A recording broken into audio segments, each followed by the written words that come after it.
Hello बच्चों, let's see this question and here this question says the consumer movement arose in India as social force because of, यानी कि question कह रहा है कि consumer movement India में arrows हुए, मतलब इंडिया में अलग अलग कंज्यूमर मूवमेंट उठे, क्यों खड़े हुए?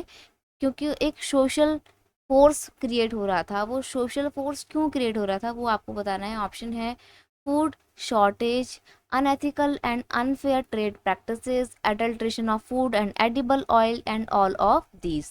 देखो, कंज्यूमर आवाज़ तभी उठाते हैं जब उनके साथ कुछ गलत हो रहा हो, ठीक है।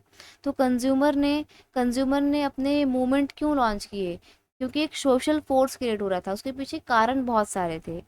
Due to the necessity of defending and advancing consumer interest against unethical and unfair economic practice, the consumer movement in India has become a social force।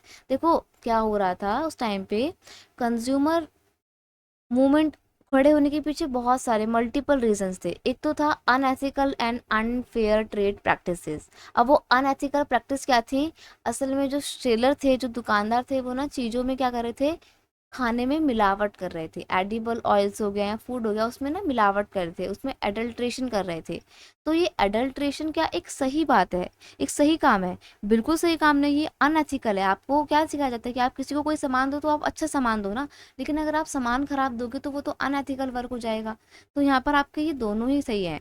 आगे एक और कारण भी था कंज्यूमर मूवमेंट की अरोज होने का, वो था फूड शॉर्टेज।